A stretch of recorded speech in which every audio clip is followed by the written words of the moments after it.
On today's episode, you'll hear from a professional athlete whose entrepreneurial spirit thrives just as powerfully off the field as it does on. This is the Be a Marketer podcast.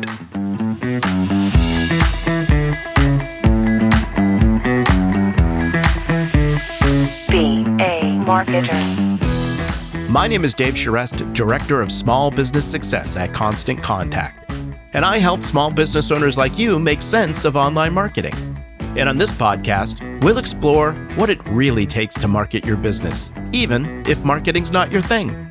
No jargon, no hype, just real stories to inspire you and practical advice you can act on. So remember, friend, you can be a marketer, and at Constant Contact, we're here to help. Well, friend, thanks for joining us for another episode of the Be a Marketer podcast. Guess what? Today's episode gets even better because that's right. Kelsey Carter is here. Hi, Kelsey. Hi, Dave. Kelsey, always good to see you. We've had a bit of an eventful week here just before we get into recording here, but I've got a question for you. Can you think of a time when things just didn't go your way? And this could be something big, something small.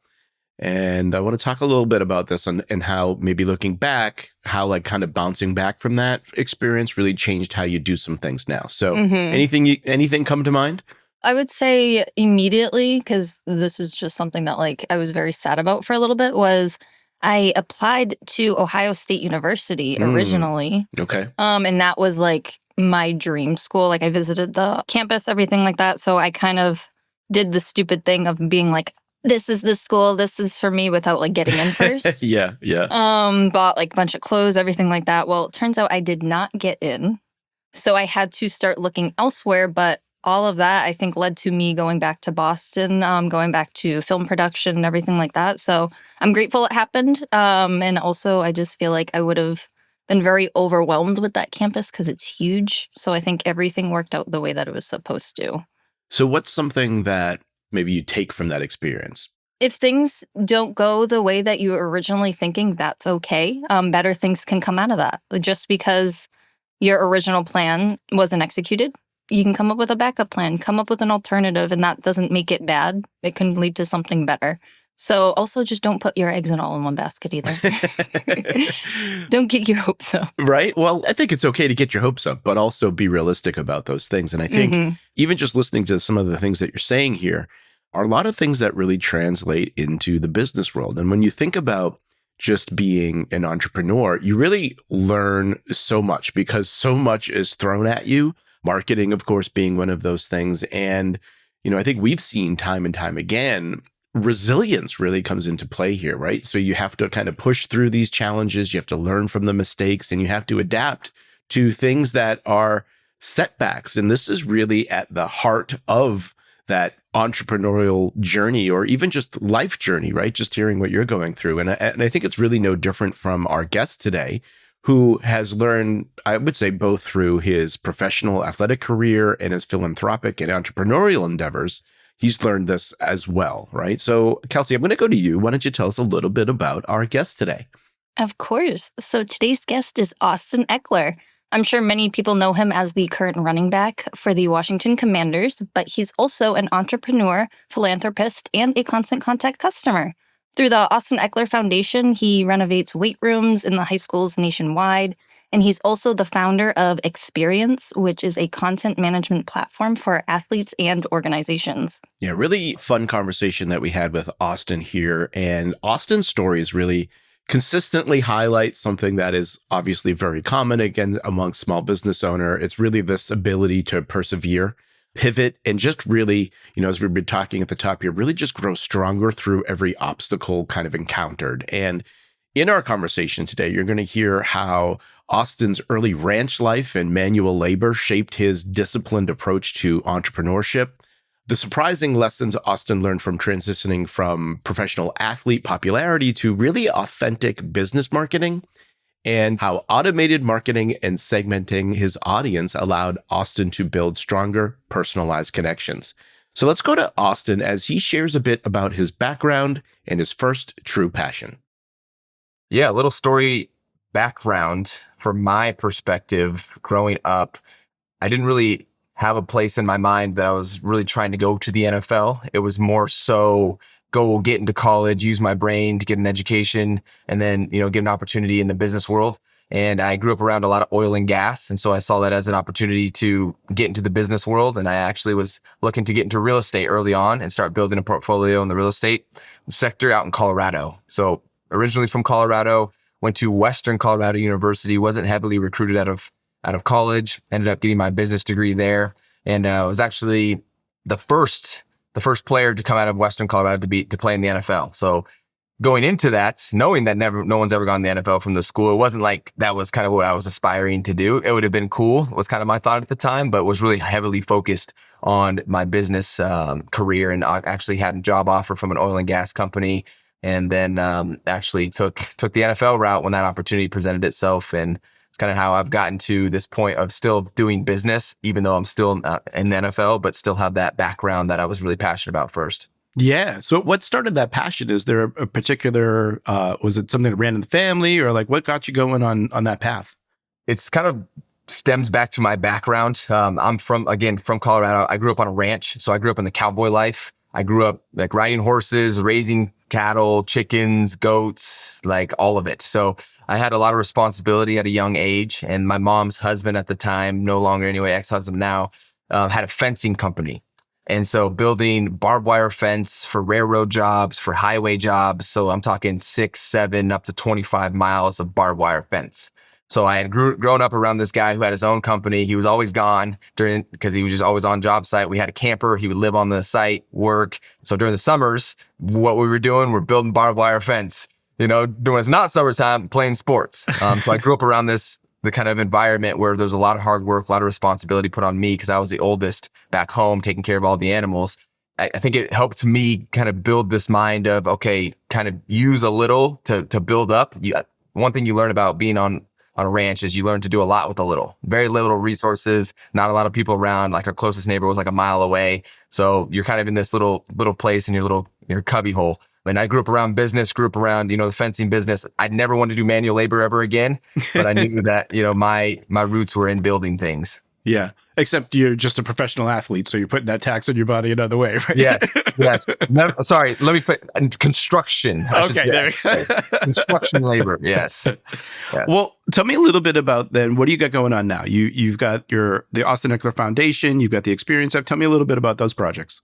Yeah, so I have a few projects. So real estate was the first one I ever got into, if we want to touch on that as well. But yeah, I have two main ones going on right now. So my foundation, which is called the Ekeler Foundation, I think after my third year in the NFL, I really found myself in a place where I was like, okay, how can I give back to the things that really helped me kind of push through my kind of high school career, that kind of developmental age, middle school, high school. And so what I really resonated with growing up was the weight room. Like I lived in the weight room. I didn't want to go home a lot of times because I'd be in the weight room, which my home was like 25 miles outside of town. So that was terrible driving home every single day. So after practice, I'd go hang out in the weight room for a little bit, lift some weights before I'd go home. And that was really a sanctuary where I felt like I learned a lot of mental toughness. I learned how to push myself, be around myself. I learned fitness, obviously, learned how to be social, work with other people in the gym, people that were older than me, because it's called Snap Fitness. It was a random hole in the wall gym that I kind of got my workout start. And so I wanted to make sure that there was communities out there that had that resource for people, because I know how therapeutic it was for me at a young age and helped me get through some tough childhood years. So that's what we do with my foundation, is go renovate weight rooms in high schools all across the nation. And then transitioning into kind of one of my other endeavors, Eksperience, really, as I continued to build some popularity in the NFL, I had a community that was being built around me, and I wanted to have an opportunity to give more access to them that was time efficient for me. And so what we've built is a content creation, content platform. So basically the gist of it is you have a community of fans. You can actually go out there and request content from them or give them things to post. So things like that. It's a content management system for really like colleges and things like that, where if I'm a host and I have a bunch of college athletes and want them to post out different things to their fans, to tell them about, charities, tell them about different things, or if I need content to have the athletes go and promote the new upcoming game against our rival, I can go and I can do that, and I can manage that from a back end. So it's a content management tool for big organizations. Very cool. Well, talk to me a little bit, though. So you mentioned, of course, kind of taking your popularity as a professional athlete and kind of moving that is. How would you say that has helped you in business as you're doing these endeavors? Ooh, I would say it's helped and hurt. But the thing is, the hurt also helps.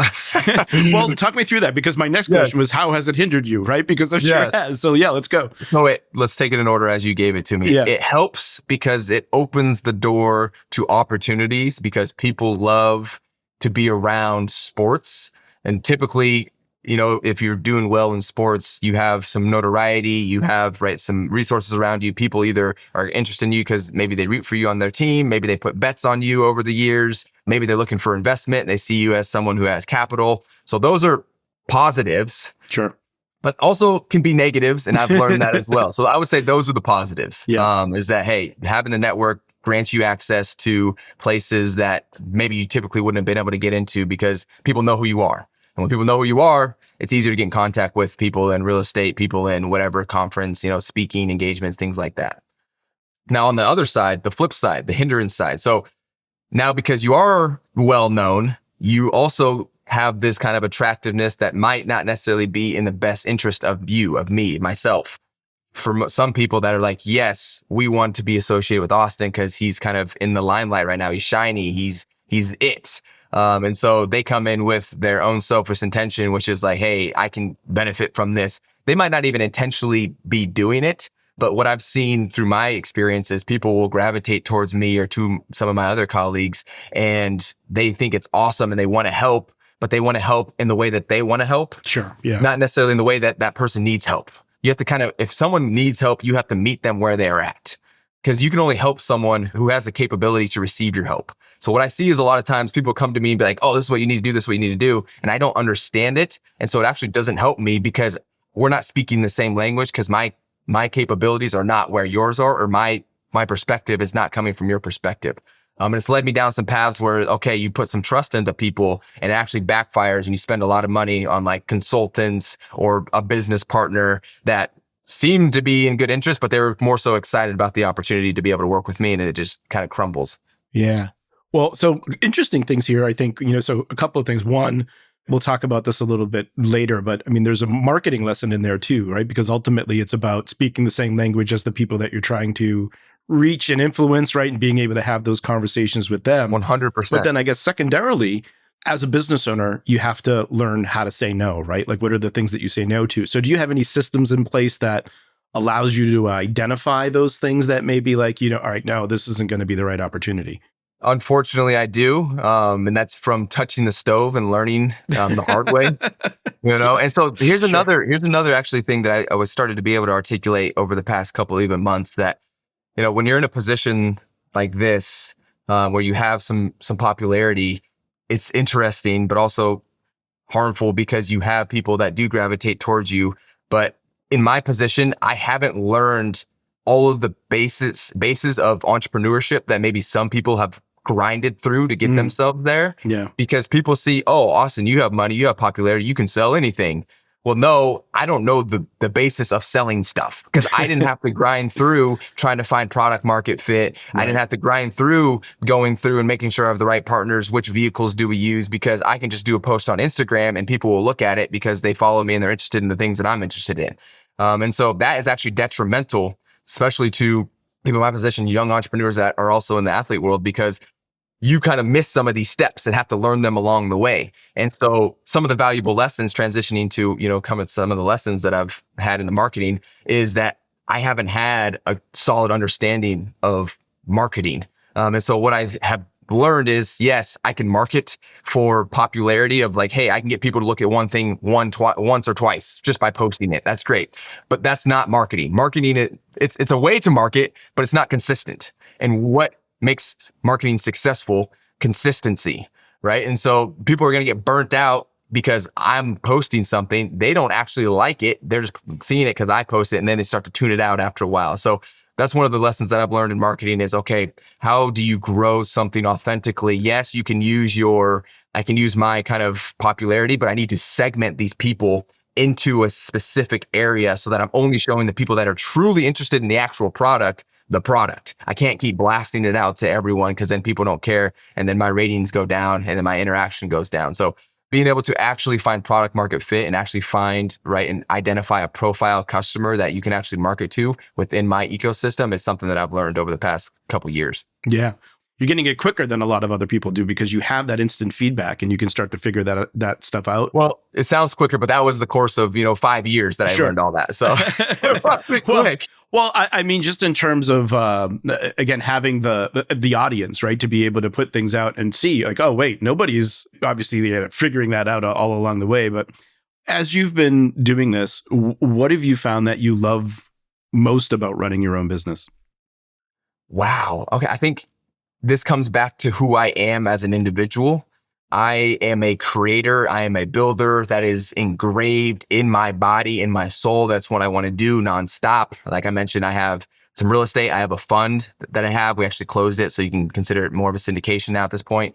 I also am starting another fund in the real estate business. I have a bunch of little side hobbies that I start. For instance, I do a fundraiser called fantasy football fundraising that I've been doing for my foundation for a while. I'm expanding that to other guys across the league. And then we'll branch out into other sports as well. You mentioned Eksperience, my foundation on top of that. And so I have an ecosystem of things in different directions that I want to build. It's like, I want to stay active.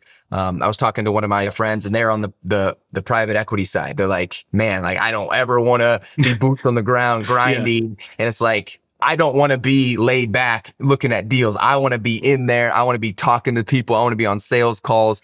And so that's why I love, and that's where I find kind of the most fulfillment out of entrepreneurship is doing the work. Like that's where I find that's what's most fun about the business part to me. And it's just kind of, again, going back to my childhood, the way I was brought up, kind of what's been ingrained in me since I was young. Is there anything along this path that you maybe thought would be easy in terms of business, but turned out to actually be really challenging or more challenging than you thought? So again, going back to the lesson that I learned of the things that you don't know, I thought being able to basically put a structure together. Let's talk about early experience. This is 4 years ago. I've had experience around for a long time. We've made like 4 pivots now at this point. Like I was like, okay, I'm going to put a small team together. I'm going to build a quick app. Quick app. Tech was one I had to learn the hard way about. So I hired a boutique tech firm out in California, which are not cheap. Let me say that, because I didn't know better that, you can actually go find similar talent overseas for these smaller projects. So didn't know that. I took it the hard way, went to this boutique firm, started working with them, $120 an hour, have like, hey, here's the scope. It's going to be like $250,000 to build this thing out. Great, cool. So about 1.2 million into it, I'm like,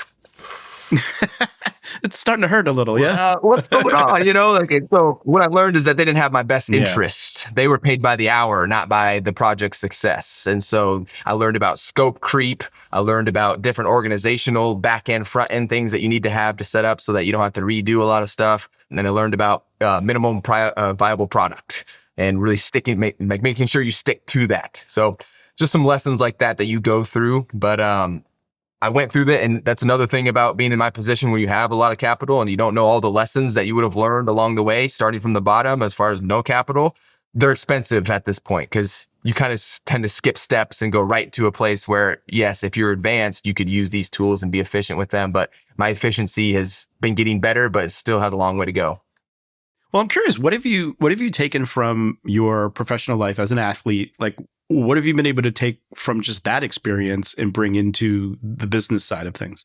Absolutely. So it's so correlated because even though the NFL is a sport, it's still a business and it's a well-run organization. The teams that typically do well are well-run teams, not from the standpoint of only talent, but also from their standpoint of gel, of their culture. And so that's something that I brought from my athletic world from an organizational standpoint and put into my team. So I have really a core unit of my team members that really work for AE30. That's my holdings company that really manage a lot of my projects, real estate, fundraisers, foundation, Eksperience, really all of it. And then we have some kind of contracted out specialists that kind of tag into those, but we have a good core group. And then also when it comes down to just, as far as I've made it in the NFL, you cannot do that unless you have a relentless mindset that's out to pursue and continue to overcome obstacles. And so for me, myself, again, I mentioned I am a grinder. I want to be in there. I want to be on boots on the ground. And so it's that same mentality as an athlete, grinding, continue to push forward in the ranks, continue to keep your job,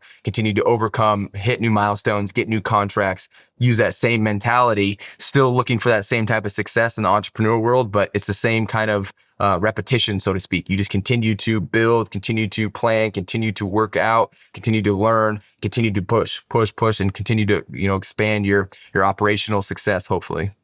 I want to start to shift us and think specifically about marketing for a bit here. And you mentioned a couple of things that you learned, right? Consistency and being able to do segmentation and doing those types of things in segmentation. I think consistency is something I think you learn early on. Segmentation gets a little bit more advanced. What would you say when you started doing this? Because you do have the business background as well. Like, what level of experience did you have with marketing? And where would you say you are today? It was extremely limited and extremely, I would say, juvenile when I first started, but that was all I really needed at the beginning. In the beginning of my, I guess, use of marketing understanding, I was doing like a Twitch stream, and I was streaming 4 or 5 days a week for a few hours. This is when I was really heavily hitting it back during COVID. Like that was, sure. I was grinding, again, grinder. And so this is when I was like, okay, I would love to let people know what's coming up in the new streams that I'm going to be having so they can kind of anticipate, so they're not getting on my stream and just like kind of waiting to see. So I started an email collection. So I started collecting emails and had people, hey, sign up for the monthly newsletter. As simple as a newsletter. That's I feel like that's as basic marketing as you can possibly get, is putting a newsletter together. So that was what I started. I started a newsletter, put it in my chat. It had an updated kind of schedule for what was coming up in the week's stream. So you can tune in and find out where you want to fit into that. So building on that, then kind of my foundation came into the play. And it was like, okay, now we want to continue to do this. I didn't know what I wanted to do at first as far as with the resources, but I wanted to make sure that, hey, if people are interested in my foundation, I was using my email list from Twitch and inviting them to this other email list for the foundation, and also going out to my social media as it was continuing to grow and starting to make a new list of people that are interested in helping put resources back into the community. I didn't know what they were going to be resource-wise, but that's what I wanted to do. Tangible things in the community. So we started out washers and dryers, basketball or football equipment, schooling equipment. That's where we started out. So I started to put that narrative out there. So I think early on, it was just really capturing audiences from my community and putting them in a place and keeping them updated on what's going on. And so that was the most basic when I was doing really simple kind of projects and, offerings. Couple of interesting things that I think you're doing here, and you're just kind of learning along the way, right? But you mentioned the Twitch stream and doing all of that type of thing, which is, again, consistently putting out content and kind of building community around those actions that you're taking, that the topics or the things that you're doing there. Tell me about your interest in technology to really help facilitate that. Yeah, well, you can imagine, before, when we're not using really any technology, we're putting out Google Forms and stuff like that. And then I would every single month put out the new monthly thing and go in there and send it out to people. And so it was extremely manual, and we didn't really have a template. I would put like a Canva thing together and then put the Canva and just kind of custom upload it into my email and then send that out. And so once we continued to grow, I continued to start doing more projects. I actually hired my manager, Madison, who's still my manager and now it's like my backbone of everything that I do. She wanted to make it a little bit easier for her to manage, because we had all of these segmented lists, whether it's for the foundation, whether it's for, I do giveaways as well during the season, and you get to enter in, put your email in, and you can get into the giveaway. Or if it was the Twitch stuff, or if it was, I started a company called Gridiron Gaming Group, which was with other streamers, keeping up with that. So there was all of these categories, and it was like, okay, this is too much manually to just continue to do once a month or once a week, updating all of this stuff. And so that's when we started to find platforms to actually be able to kind of house these. And, you can think of spreadsheets. Like I still have these contact list spreadsheets of just tons of emails that we've collected from Google Forms and stuff like that. So technology has definitely helped us be more efficient and just keep up a repetitive, a more consistent cadence with our outreach, which has freed her time up to be able to do other things like HR and all this other stuff. So it's definitely been a lifesaver in that category. Talk me through your thinking here, just in terms of, so you're doing this stuff on social. You obviously got a large social following, and you bring up, oh, I want to get people on the email list and stuff like that. Why? Well, a lot of people would be like, well, why do I need an email list? So from your point of view, why would you even bother to start to build that and move people off of those social channels? I would say is a very light way to build a relationship without actually knowing somebody. So they have a relationship with me in some way, whether it's through my businesses, whether it's through they love me on fantasy football. They have some connection to consider my product, right? And so for me to actually continue to further that relationship, I need to get information to them so that they can feel like they know me and they're attached to me even more. And so that's why, hey, let's get some communication that's not too invasive. Because if you're spamming them all the time, if I post on my Instagram every single day, hey, go donate to my foundation, people are like, we're not trying to do this. So the email is a great way to communicate, but in a more, I think, appropriate way that's not too invasive, but also can give me enough information. Also, it gives you a lot of great feedback because if someone wants to break up with you, they can unsubscribe, get out, and you don't want to continue to waste time on people that are beyond their minds beyond your product anymore. They're out of it for whatever reason. So it helps us continue to stay efficient with our time and keep it targeted towards people that are actually there and further that relationship with those individuals. So obviously we're talking a little bit about how you're doing a lot of this stuff manually to start. And obviously, as a constant contact customer, that technology comes in, can help you there. Talk me through how you're kind of moving followers to become contacts, and maybe even talk me through how you're thinking about segments and using lists and all of that type of stuff. Yeah, absolutely. So first of all, before we even started using Constant Contact, like before when I was doing my own manual stuff, we were looking for okay, what's a CRM that we can use that we can manage all these dang emails, because now all of a sudden there's a new segment. Now I'm building business connections as well. So we want to just keep people updated with, if they want to invest in the foundation or get my giveaways and things like that. So all of these lists are existing out there. And for us, it was, okay, how can we really put this in a position where we can manage this? Obviously, Constant Contact was one of the ones that we went with. We're still with them today. I think one thing that's extremely important that I've continued to do, and I would encourage anyone else out there, is you have to stay proactive in your push forward with your product. And that's finding new markets or even doubling down if you found a product market fit. I think that's the biggest thing that we've done. And so I've had, like Gridiron Gaming Group I mentioned, it was something, we pushed it out there and we weren't getting as much feedback as we would like to. And the market and the environment that we were pushing into was really not really receptive to the concept as much as I would have liked. And it was way too much work on our end. So that was great for us, not for the company, but great for us to know, because, okay, we probably aren't making the best of our time if we keep pushing this company out and trying to do these bigger events with different streamers and stuff like that. So that's one of the benefits of bringing it into that, to that environment. And then also just continuing to, the segments and things like that is something that in our situation allows us to really find who the power users are for certain things, who are people that want to stay at a distance, and continue to kind of curate these different lists for different uses and really continue to push the narrative forward, because they're going to continue to push stuff, or they're going to continue to tell you and give you feedback. You don't want to push the same thing out to them. They're going to continue to give you feedback, and that's going to tell you if you're sticky or not, or if you need to make a pivot. So how do you get things done with this marketing stuff? So you mentioned you have a small team of folks that you're working with. In terms of the marketing, are you meeting on a regular basis? Like, are you talking through strategy? Like, take me through kind of how that looks for you. Yeah. So our marketing process is really project based. Okay. And we have some projects that are seasonal. For example, the giveaways that we do, it's massive accumulator of interest for my jersey during the year that I do. I do a giveaway every single week. If you have me on your fantasy team, you come in, you basically post it on Instagram, or you join and share and show that on our widget that we use, and you get added to a list. So we will gain tens of thousands of emails every single year doing this. And so that's one project. For example, for another project, the foundation will have different types of big projects that we do. As far as weight rooms, these things are very costly. So it's not like we're doing them all the time. But in the downtime, we'll keep people up with new projects that we're looking at, with old projects, keeping them updated. This is what we've done. Do updates. We'll get updates from like superintendents and, coaches telling us how they're using it and stuff like that. Send that out to our groups as well. So they're like, oh, like, okay, they're continuing to stay kind of in the loop of their money going towards something that's making a difference. So that's more of a year round. Another one with Eksperience, for instance, it's more of a keep you updated type of environment where, hey, someone posted something new on Eksperience. You're getting updates on new things that are coming. And so that's more kind of curated to who you follow on Eksperience in that sense. So again, project-based, seasonal, some year-round stuff, some that's more reactive based off of ongoings with Eksperience. And so we kind of use the whole gambit of opportunities and tags and stuff like that. Mm. Are there any things you're implementing from an automation standpoint? Yeah, so I just briefly mentioned tags. So for instance, there's a few different ways we use tags. So let's say someone is part of our foundation group and they make a donation to our foundation.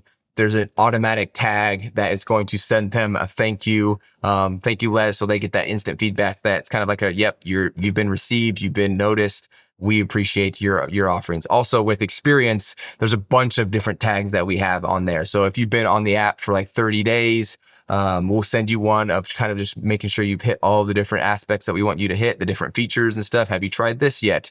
If you've been gone for 2 or 3 days and haven't opened the app, boom, you get hit with the notification. Hey, we haven't seen you in a while. Make sure you check out this person's new content they posted. And so there's a ton of different tags that we have on. We have like a weekly tag for athletes to educate them on what the platform is. Here's a video tutorial on this thing. Even for admin, making sure that they have tutorials and things. Hey, if you ever have questions, reach out to me so people can stay up to date. And so I think the tags are great because if you have a business that you really want to make sure that you have great customer service, I think putting somewhere where, hey, we want to hear from you, we want to hear the feedback, here's a place, here's things that can help you that you might not know of, that you maybe think are a little tricky, is a great place to keep the automated tagging systems going, whether it's on a monthly basis or whether it's reactive to things that they click on and stuff like that, because it's going to continue to build that relationship with them and you, and you're going to be on their mind. If you never send them any tags or any emails or anything like that, you're not on our minds. That's how we work as humans. We're very recency bias, right? Where it's like, hey, the things that I've been around, the things that I've seen are the things that are kind of subconsciously on my mind right now. So got to make sure, even if it's educational, to make sure to continue to put out those tags. I love this, what you're saying here, because I think this is something that's often overlooked, particularly when you start thinking of like, okay, my goal is to sell a thing and I sold the thing. And so then sometimes that communication can stop, right? But I like what you're saying to your point is that like, okay, sure, I might have an athlete that signs up for the Eksperience app, but then I've got to get him or get them to use it, right? And so you have to kind of onboard them. And I think it's such a missed opportunity for how does somebody take that step to, in your case, join or sign up for the app, but then how do you actually get them using it and make them sticky, right? So did you learn that like through the process of doing this, or was this something that you were like, oh no, we need to, did you know this? Like, did you do this out of the gate or did you learn that? Learned this the hard way too. It was like, okay, how can we get people to interact with our products in a way that still provides value, but it's not always selling something, right? Because we hate to be sold things nonstop. Yeah. There is a time and place that, yes, we want to buy, but it's not most of the time, So that's where those tags and that kind of process came in. Overall, what's the Constant Contact experience been like for you? With Constant Contact, again, we have several segmented lists, and being able to even learn about these tags. This is something that we've learned about since bringing in Constant Contact and doing more with Eksperience, trying to really get people more proactive, being on the app again, not always trying to sell them the 20% off and all these deals. It's like, okay, let's pull that back. And let's start educating and bringing people in. So that's one of the big things that has really been with Constant Contact and Eksperience. Also fundraising. We did a fundraiser with Constant Contact as well, being able to incorporate other different platforms. We have a fundraiser platform that we use. It links into Constant Contact. They have webhooks and things like that. So it's really integratable with other platforms that we use already, which is great. But for us, the main thing is being able to segment these lists, continue to automate some of this stuff, whether it's tags or whether it's just a cadence of monthly things about the foundation. It really keeps everything accounted for. And there's also you're getting analytics back on the stuff, open rates, the typical CRM stuff, people unsubscribe, new lists, how much is it growing, things like that. So again, a database, one-stop shop, here we go. We can just go to this one place, manage all of our different lists, even with my network, things like that. Like my social network that I'm continuing to build and my relationships in the business world have been another one. And I've been even looking at some type of new weekly update, because I have a lot of people from a lot of different industries. And it's like, I have a lot of projects going on that maybe some of them can help me in some other opportunities. And so for me as an individual, also continuing to stay in touch with my community on a regular basis, because as we know, and as I mentioned, we're recency bias, right? So if I don't talk to you for 3 months, you're not on my mind, I'm not on your mind. It's not because I don't like you, it's just because we're face down going this way. So I love Constant Contact because it helps me stay up to date and keep other people up to date on what we have going on. Even some of the stuff that I get, I'm like, oh, I forgot we were doing this. Like okay, like because for the foundation, it's kind of running itself right now with Madison, and I have people helping out. And it's like, hey, we have a new project coming up. It's going to be done here in the next couple months. And it's like, oh, sweet. Like that started 3 months ago. I forgot there was progress on that. So it's been a great relationship so far. You mentioned obviously, running donation campaigns, those types of things. Any notable results you're seeing from running any of those things? I think one of the biggest things that we did I think it was on Giving. It was like a Giving Tuesday that was out there. We had 8,000 signups. So there's various dollar amounts that actually come in from that, but 8,000 people that went and interacted with our Giving Tuesday campaign that we did. That was just from one weekend. I'll give Constant Contact the credit for that because they've been helping me continue to expand kind of my usage of the platform because it's pretty complex if you're new to it. So they've been really a great help in getting some campaigns like that. So that's just a perfect example of just continuing to build the ecosystem of contacts. When you think of where you are now in your particular, the space, and I think this changes all the time, but what's your top priority right now when you think of what it is that you're trying to achieve? Top priority is to continue to push forward in the things that are already established. So that would be my foundation, my athletic career.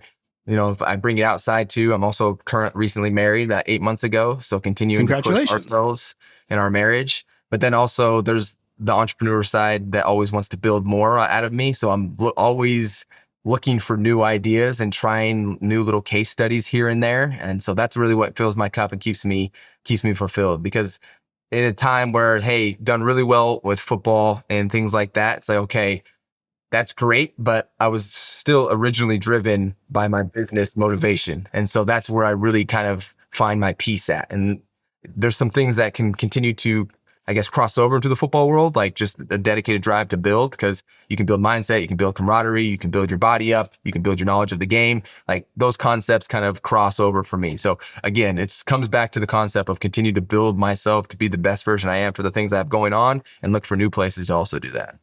What advice would you have for another business owner maybe hoping to reach your level of success?